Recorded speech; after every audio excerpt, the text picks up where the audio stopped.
kesuksesan hidup, kesehatan hidup, itu kuncinya kadziminal ghaidha afina 'anil nas. Orang tidak lantas dia mengekspresikan emosinya, baik itu emosi senang, sedih, bahagia, terus marah dan lain sebagainya, dan terus bisa merilis emosinya. Ini dua kunci kenapa kesuksesan dan kesehatan kehidupan kita. Kebanyakan kita terkena hipertensi, serangan jantung, terus gula, penyakit gula dan lain sebagainya. Ini karena kita tidak bisa kadziminal ghaidha wal 'afina 'anil nas.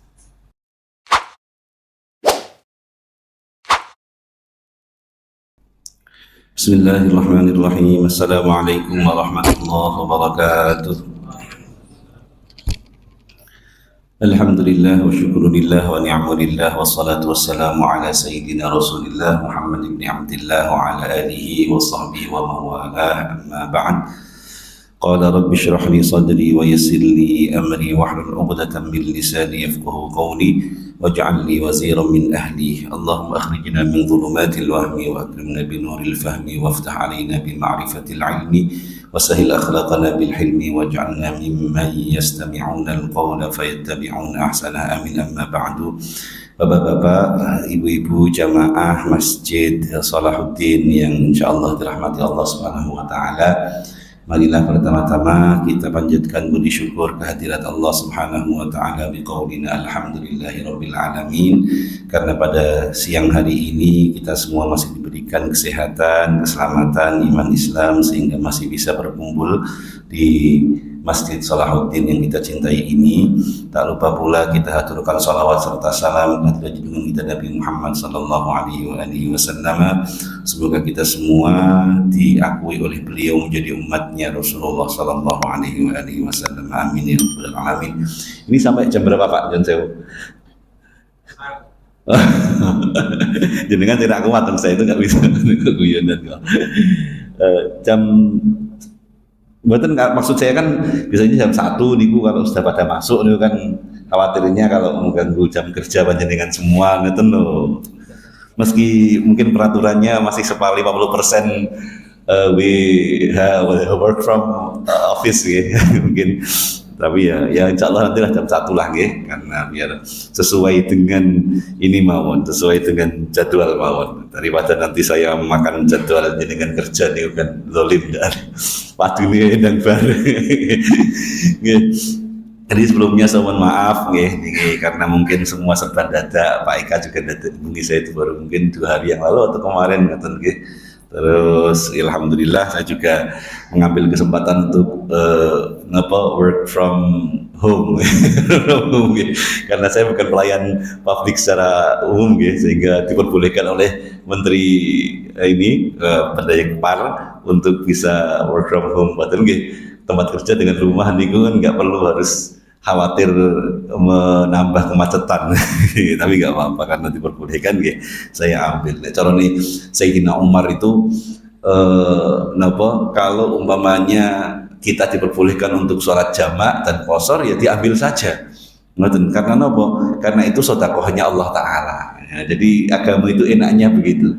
Kalau seumpama jenengan itu umpamanya kemarin mudik puasa, sebenarnya kalau jenengan niku terus dengan jarak mudiknya itu diperbolehkan untuk berbuka, sebaiknya berbuka saja.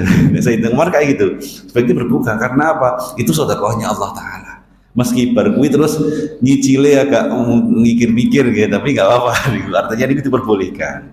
Jadi kalau seumpama ada aturan kayak gini juga, umpamanya dari Menteri Parnikun memperbolehkan untuk work from home 50% ya dimanfaatkan saja, itu sedekahnya pemerintah lah kata dari kepada kita. Jadi ini kalau umpamanya kita tarik kepada contoh-contoh jurisprudensi usul fikih loh Jadi karena niku sedekah Allah, maka kalau ada aturan-aturan agama yang itu diperbolehkan untuk diringankan saja.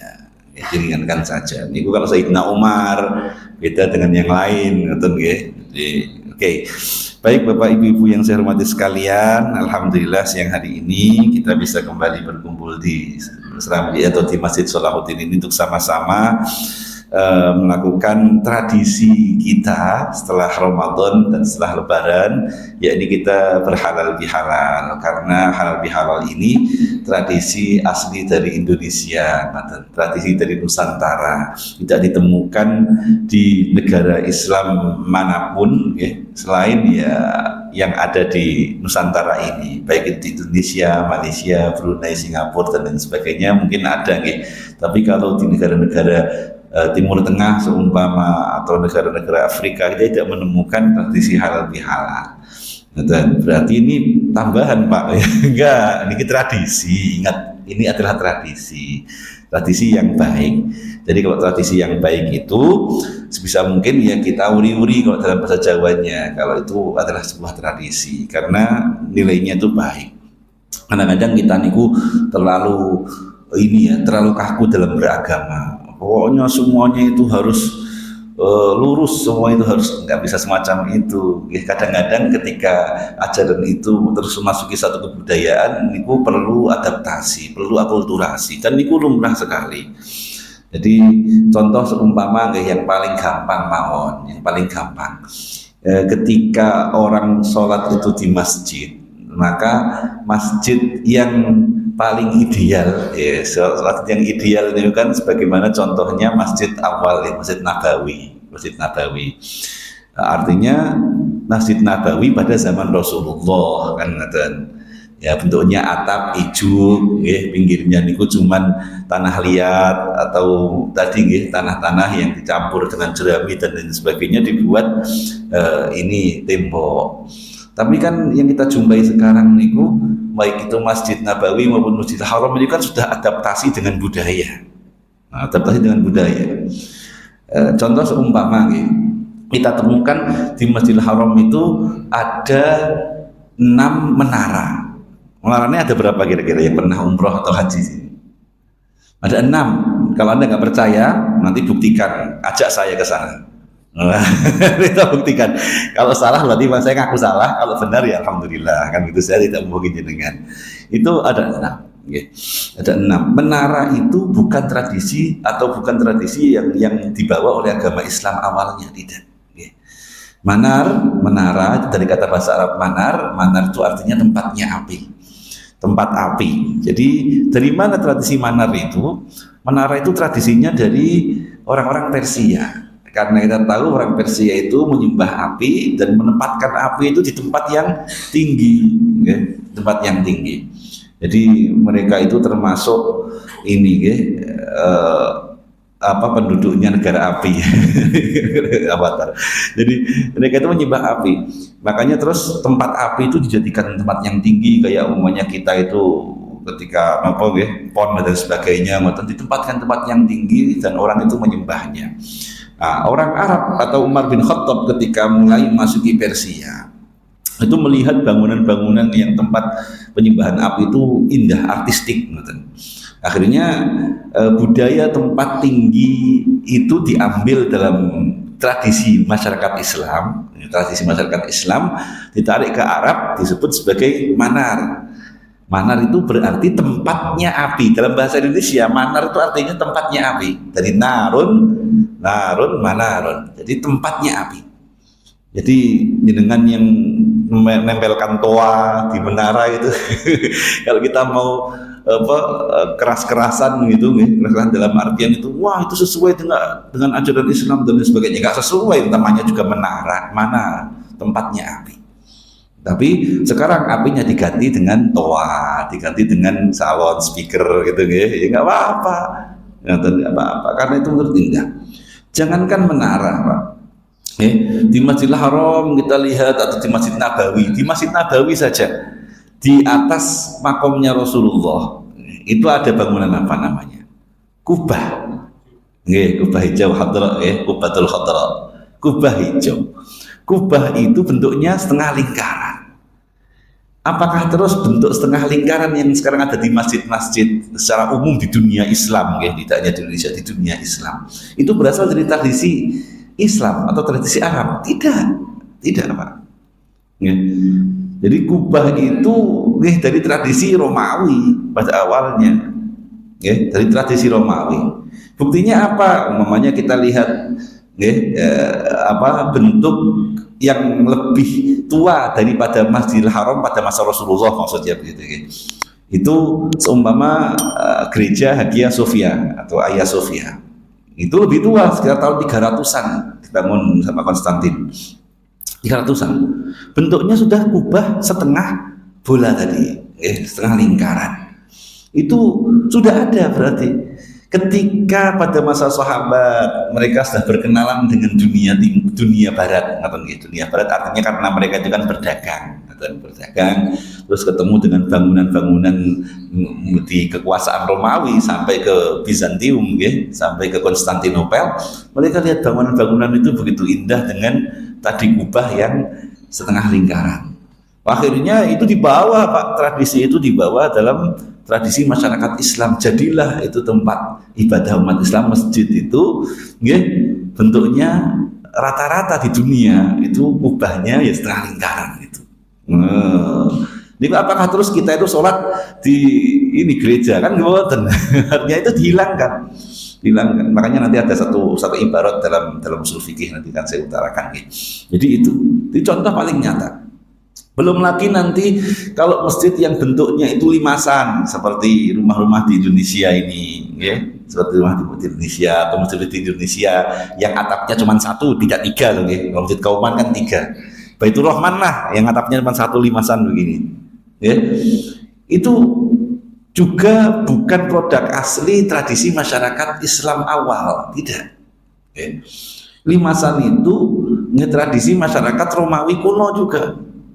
Bahkan sebelum zaman Kristen, Jadi ketika bangsa Romawi masih menjadi masyarakat pagan, masyarakat penyembah berhala, itu sudah bentuk tempat ibadahnya itu gentengnya limasan, Pak. Buktinya apa? Buktinya kalau jenengan itu habis umroh, terus jenengan itu jalan-jalan ke Syria, ke Damaskus kalau sekarang ya, atau jenengan bisa googling lah, Masjid Agung Umayyah.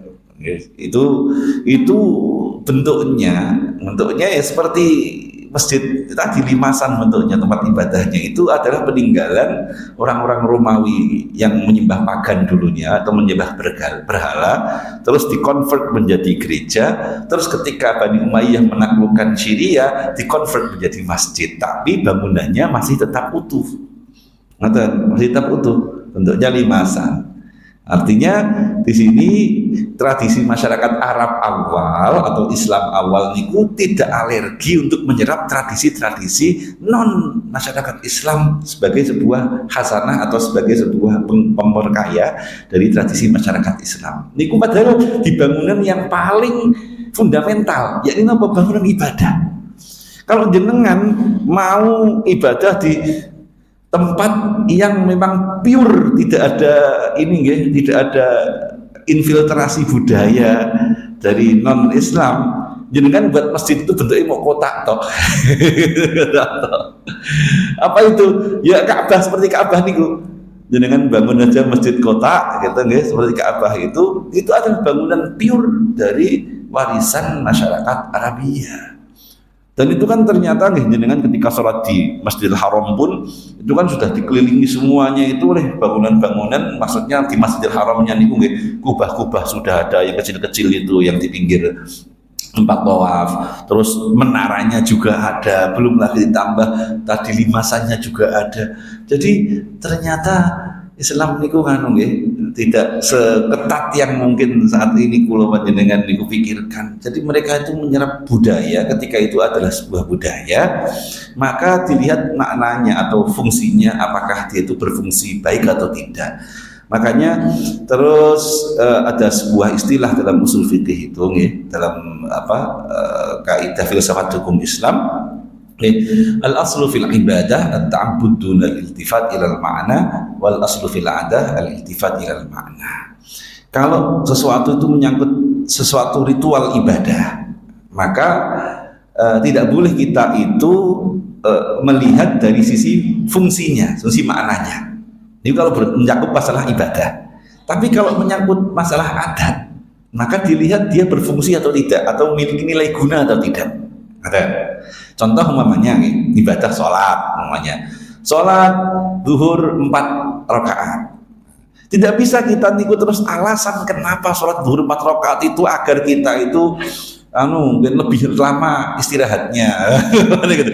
Kalau seumpama sholat zuhur rakaat kan habis sholat zuhur terus langsung beraktivitas lagi. Itu kan rakaat. Tidak bisa kayak gitu, mboten saged.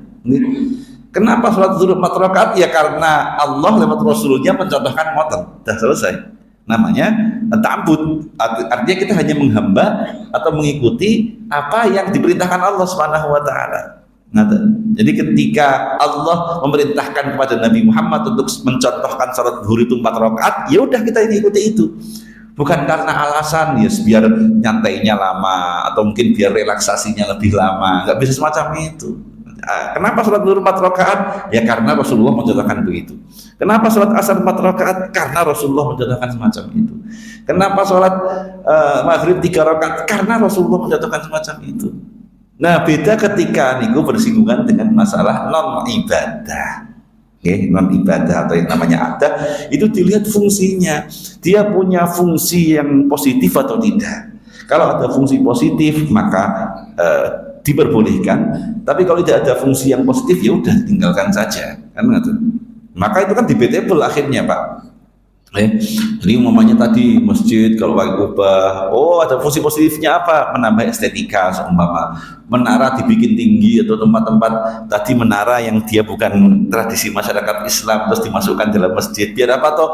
Biar lebih tinggi itu nanti suaranya lebih jangkauan suaranya lebih lebar gitu, lebih luas. Berarti ada manfaatnya, lakukan.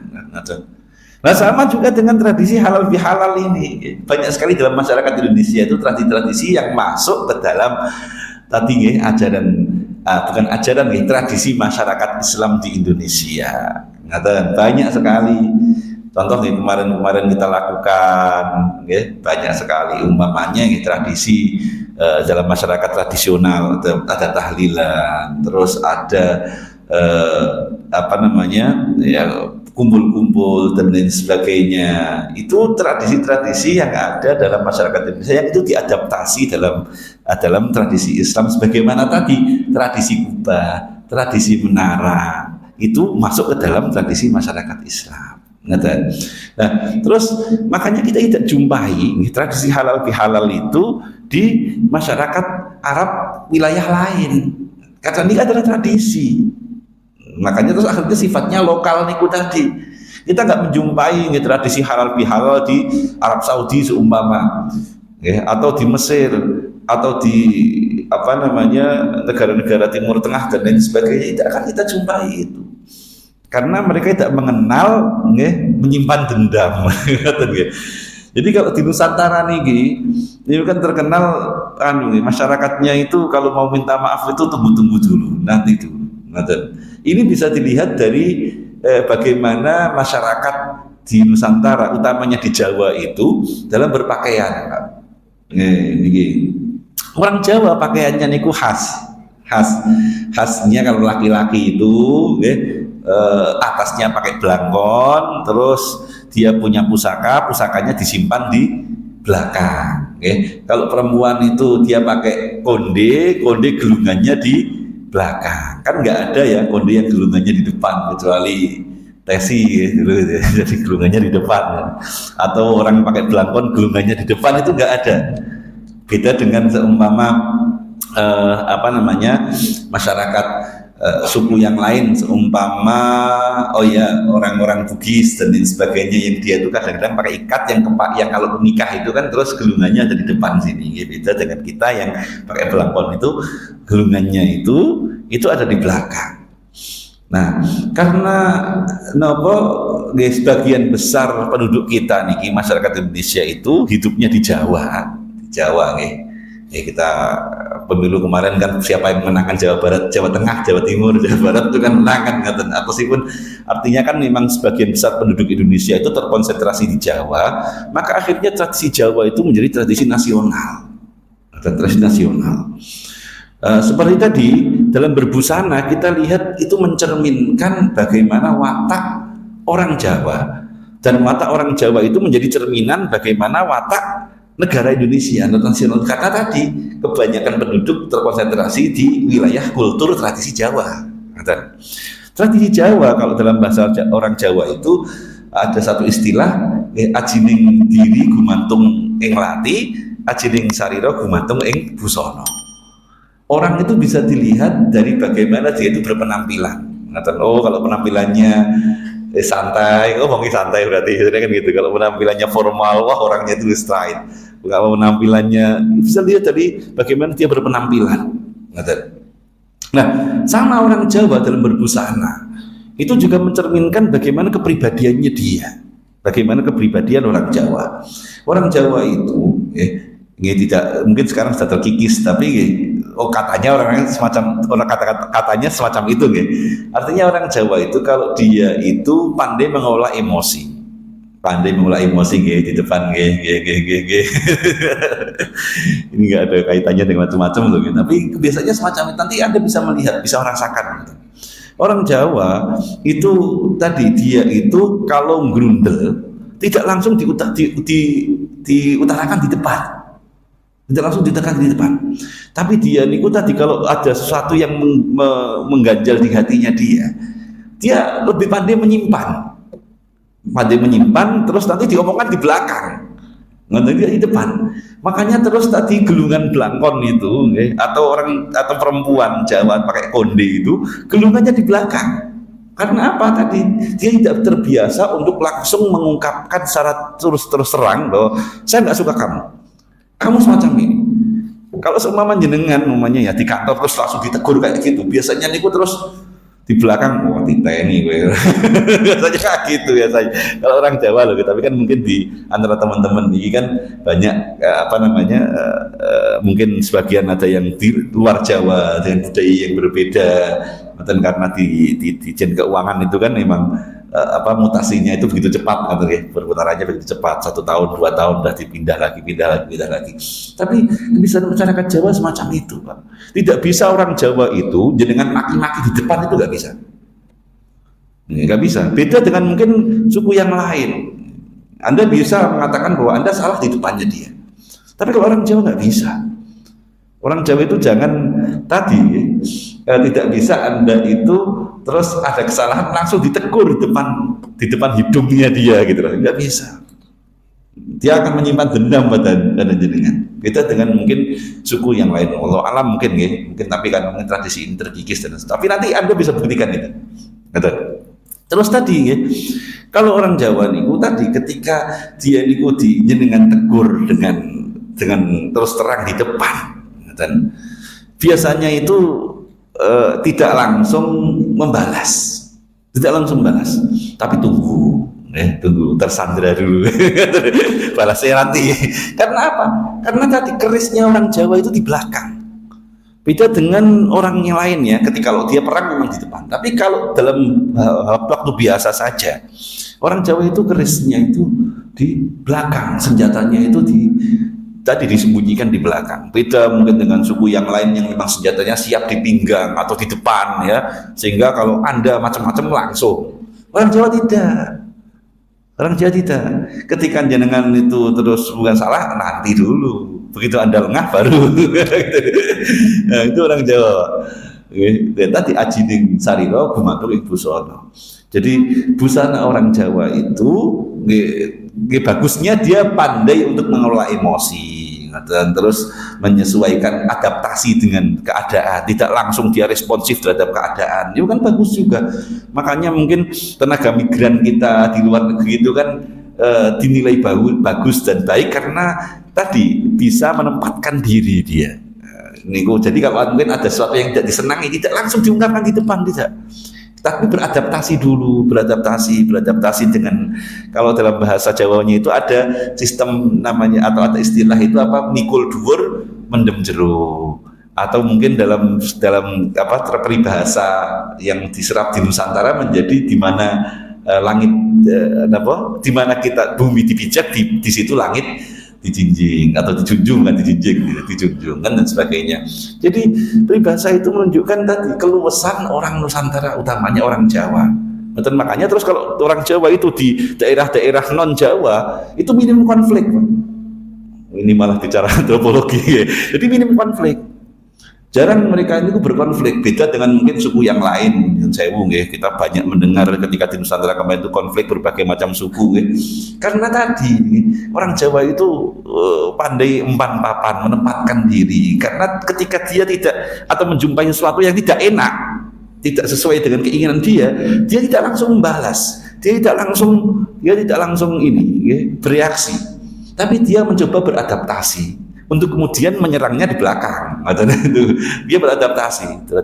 Yaitu tercermin dari bagaimana orang Jawa ini berbusana. Ini bagi yang mungkin teman-teman yang menjawa biar tahu bagaimana karakteristiknya orang Jawa ini. Dan punya pemimpin Jawa tahulah, oh berarti kalau orang Jawa itu ngadepinya kayak gini. Kalau mungkin kepala saya orang Jawa itu berarti ngadepinya kayak gini. Jadi itu secara antropologis itu lumrah Pak. Ini sebuah tradisi masyarakat. Nah, karena tradisi niki kebiasaan orang Jawa semacam ini, itu ada baiknya tadi. Baiknya niku adalah mereka adaptif. Dimanapun mereka ditempatkan, dia pasti bisa beradaptasi. Karena dia tidak reaktif, tidak langsung begitu nggak suka terus langsung diutarakan, tidak. Dia akan mencoba beradaptasi. Itu baiknya Pak. Tapi buruknya setiap kesalahan itu tidak langsung, atau ketika dia mendapati sesuatu tidak langsung diungkapkan. Dia menjadi gerundel di belakang, dia menjadi gerundel di belakang, atau dia menjadi dendam di belakang. Jadi dendamnya itu lebih kejam orang Jawa Pak daripada yang lain. Jadi diungkapkan nanti di belakang dan lain sebagainya. Ini yang mungkin menjadi pemikiran para tokoh-tokoh kita terdahulu, mengadakan acara halal bihalal. Kalau orang lain, kebanyakan suku yang lain itu begitu melakukan kesalahan, atau dia menyadari melakukan kesalahan, langsung minta maaf Pak. Langsung minta maaf.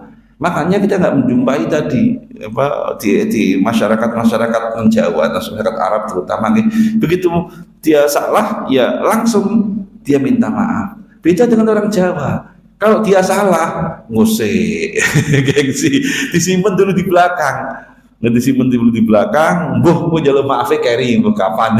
Karena dia pandai menyimpan dendam tadi.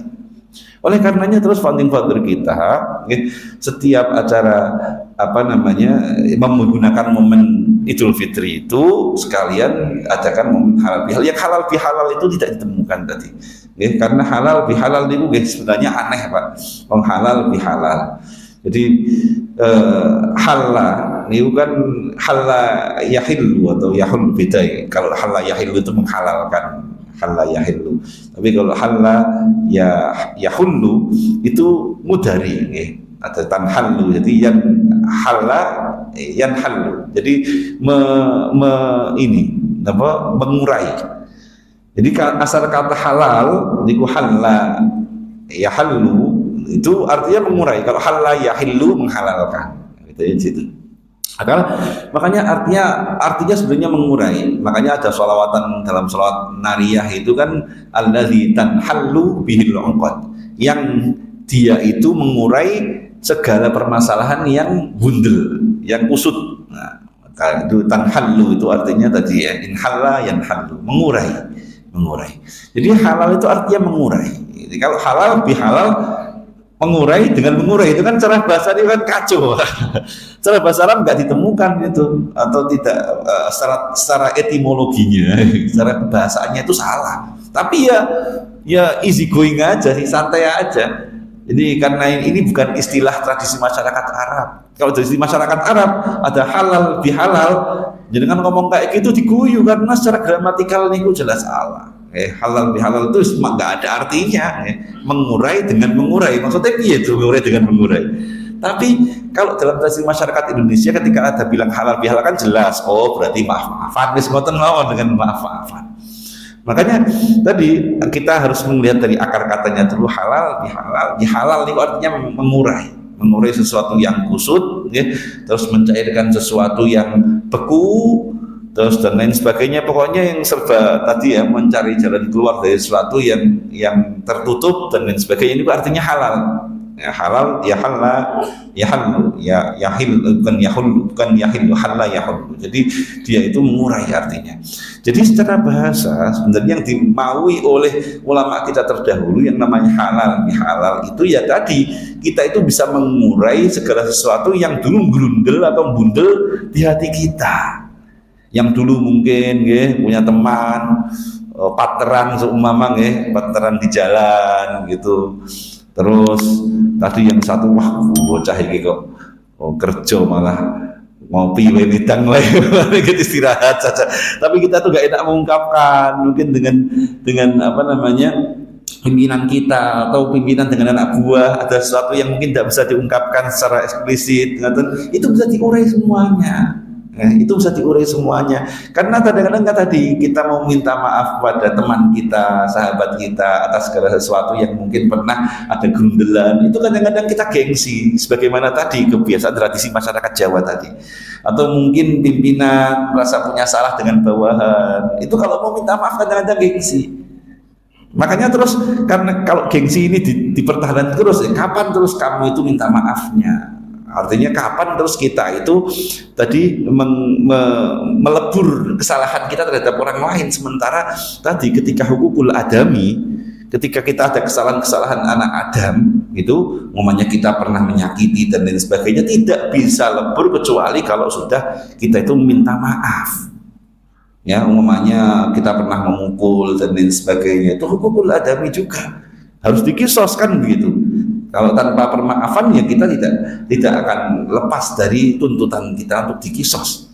Ini kan bahaya sekali. Makanya terus tokoh-tokoh kita terdahulu mencoba mencari satu waktu begitu yang tepat, momen yang tepat agar tradisi atau kebiasaan masyarakat Nusantara yang seringnya itu tadi menyimpan kesalahan itu bisa diuraikan. Dan tepatnya ya akhirnya ketika setelah Lebaran ini. Ya kadang-kadang kita niku berbuat zalim itu tidak terasa, itu lumrah manusiawi. Jadi kalau dalam Al-Quran itu secara sosiologisnya itu wa inna katsiran minal khulafai la yabghi ba'dhum 'ala ba'din illa alladziina amanu wa 'amilus shalihati wa qalilum ma'hum. Itu sosiologisnya. Semakin akrab orang, itu berarti semakin besar potensi dia itu berbuat zalim. Oh, niku wa inna katsiran minal khulata, dan sesungguhnya banyak orang-orang yang berkumpul akrab la yabghi ba'dhum 'ala ba'din. Potensinya itu selalu berbuat bagok berbuat mendurhakai. Justru malah ketika orang itu semakin plek bahasa Semarangnya semakin cedak. Niku justru dia niku berbuat zalimnya itu potensi berbuat zalimnya lebih besar. Coba kalau jenengan sama orang yang mungkin baru dikenal, Mas utangi dong, wani apa ora ya? Ora Pak. Tapi kalau seumpama dengan teman jenengan, ki gajianku aku tangi sih yo. Padahal yang teman kita mungkin juga lagi butuh, tapi karena nggak enaknya sama-sama enak, ya wes lah harus butuh viroles bagi sih. Dia nggak tahu kondisi yang diutangi itu bagaimana, seumpama. Atau mungkin kalau di masyarakat pesantren dulu biasa yang namanya gosop itu memakai barang orang lain tanpa izin. Ini dasarnya apa? Ulima ridho kalau orang pesantren itu. Jadi Allah foto-foto ngerti ini. Gue yang foto gosop, gue kacamu, aku yang gosop kamu. Gitu. Gosop itu artinya memakai barang lain tanpa izin, Pak. Ya seperti sandal dan lain sebagainya. Itu kan karena mereka akrab. Akhirnya ngerasa bahwa Allah paling gue ya kayak ngono atau paling gue ya ridhoni. Ya, makanya setanggo wae tanpa, padahal belum tentu orang yang kita tadi gosok atau itu ridho terhadap apa yang kita lakukan. Tapi karena kedekatan kita, wis biasa wae lah. Kadang-kadang kita kan nggak tahu apakah ikhlas atau tidak, rela atau tidak. Makanya nanti Quran niku mengatakan wa inna katsiran minal khulata'i la yabghi ba'dhum 'ala ba'din. Potensi seseorang yang akrab, potensi teman, sahabat, karib itu biasanya ya bagi ba'dhum 'ala ba'din. Mereka itu senangnya itu berbuat zalim, kepada sebagian yang lain, meski tanpa sadari. Kita biasa karena teman terus kita masuk rumahnya nyelonong gitu. Ya kalau pas lagi hatinya enak teman jenengan, tak apa-apa biasa. Tapi kalau seumpama pas lagi enak hati ini, kita apakah pernah tahu? Nggak tahu. Tiba-tiba kita nyelonong. Jadi minta nganu, kadang mau pas dongkol hati ini, mungkin di rumah lagi ribut sama istrinya, tambah kita teman masuk rumahnya tanpa izin. Biasanya biasa wae kalau seumpama sama istrinya semuanya nggak ada macam-macam, nggak ada perkara, mungkin biasa aja masuk. Tapi mungkin ketika pas moodnya lagi nggak enak seumpama gitu, terus kita melakukan hal tersebut, kita menganggapnya biasa wae kok. Tapi dia mungkin pada saat mood yang nggak enak, dia merasa bahwa Anda kurang ajar. Dan itu kita nggak tahu, tapi dia nggak mau mengungkapkan langsung karena tadi podo bolone atau pleker enak toh, kan gitu. Nah ini sesuatu yang sedikit-sedikit kayak gini, kezaliman yang sedikit kayak gini itu yang harus kita urai juga, yang harus kita halalkan juga. Kalau halal yahillu artinya menghalalkan, ya kita halalkan juga. Ini mah fungsinya halal bihalal, tradisi halal bihalal ini. Makanya ini tradisi yang baik, tradisi yang bagus gitu. Jangan terus karena ini jadi dikenal. Kalau kemarin saya umroh, terus saya itu lebaran di Saudi Arabia, selesai assalamualaikum selesai sudah, wes salam-salaman bar kita kebalallahu minna minkum taqabbal ya karim, dah selesai. Ada kumpul, ada makan kopat bareng dan sebagainya. Ya enggak semacam itu, karena ini tradisi, bukan ibadah, tapi ini tradisi yang ada nilai ibadahnya tadi. Ini apa? Kita itu mohon maaf, minta maaf, itu kan sebuah nilai ibadah. Yang dimana itu merupakan salah satu ciri orang-orang yang bertakwa, yang sebagaimana digambarkan dalam Al-Qur'anul Karim. Banyaklah seumpama kita niku pas kemarin sholat Idul Fitri, biasanya khotibnya atau imamnya itu kan membaca wasari'u ila maghfiratin min rabbikum wa jannatin arduha as-samawati wal ardu idzatul muttaqin, ada alladzina yunfiquna fis sarra'i wad dharra'i wal kaziminal ghaidha wal 'afina 'anil nas. Itu biasanya yang dibacakan itu, salah satu orang yang beriman itu cirinya adalah al kaziminal ghaidha wal 'afina 'anil nas. Orang yang pandai menyimpan atau memanage emosinya. Emosi itu tidak hanya marah, tapi itu marah. Dalam Al-Quran ya mungkin itu Pak bima'nal am, jadi menyebut sebagian, tapi dia itu bermakna umum.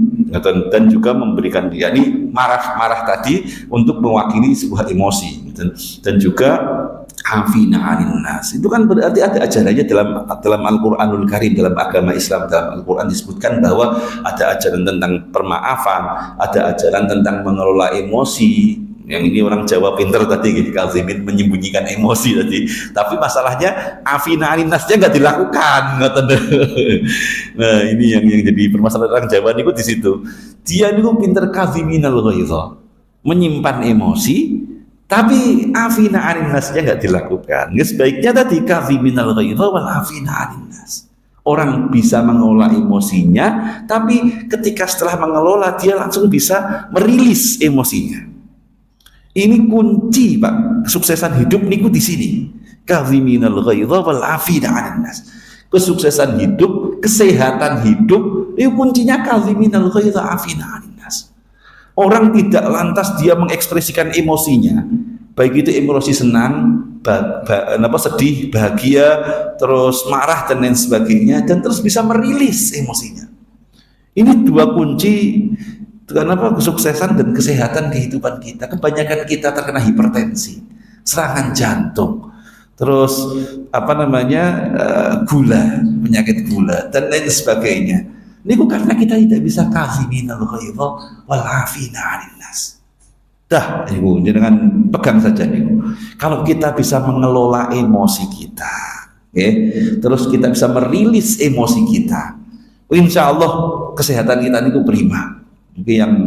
Karena pasti ada hubungannya. Kalau umpamanya kita dalam bidang kesehatan kan ada psikiatri, hubungan antara psikologis dengan fisik, dengan jasmani. Dan itu lumrah sekali ketika dengan emosi, itu naluriah yang diberikan Allah Subhanahu wa taala agar kita bisa survive di dunia. Nah, dan makanya kita diberikan emosi tadi, senang, bahagia, kecewa, terus sedih dan lain sebagainya agar kita survive. Nah, dan tanpa ada rasa tersaingi, maka Anda tidak akan, atau bangunan-bangunan besar dunia tidak akan ada tidak akan pernah terwujud. Burjul Khalifah karena kepengen jadi paling tinggi sendiri.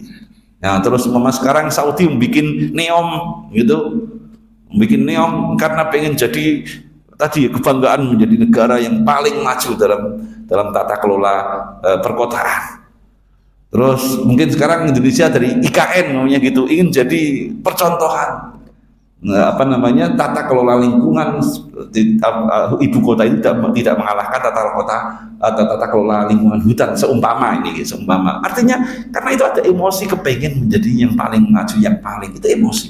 Coba kalau orang nggak punya emosi ya dia nggak punya rasa persaingan, tidak punya rasa kesedihan, karep maunya gitu ya tidak akan ada bangunan-bangunan di dunia karena itu ada naluriah. Tapi bagaimana kita memanage itu yang baik ketika emosi tadi, al-ghair tadi itu muncul, itu kan semua berdampak terhadap hormon tubuh kita.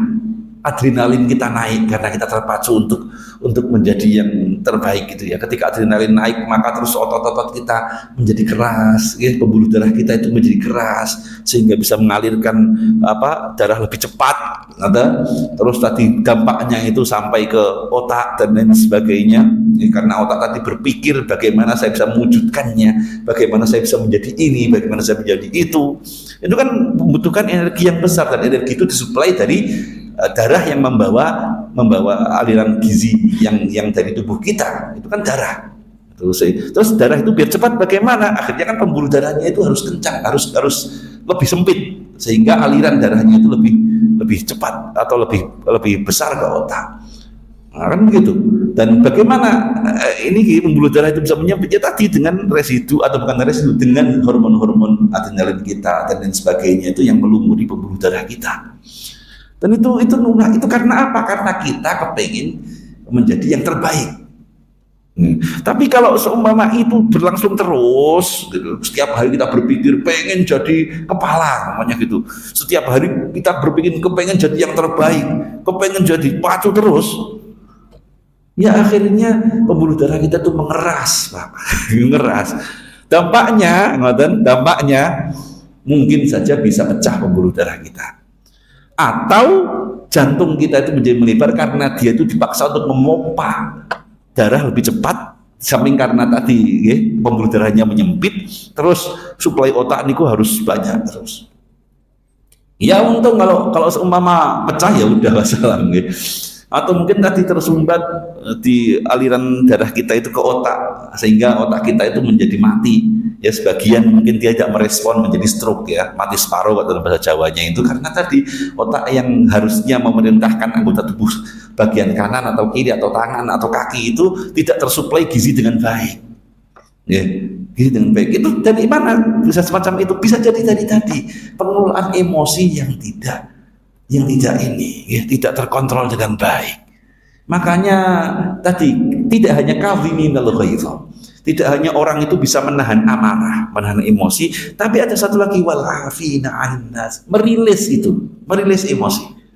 Ini luar biasa, dirilis emosinya. Jadi ketika kita ini menyimpan dendam dengan orang lain atau melihat orang lain itu salah, melihat orang lain itu terus yang harusnya kita itu naik pitam, kalau di kantor mungkin ada aturan-aturannya ya.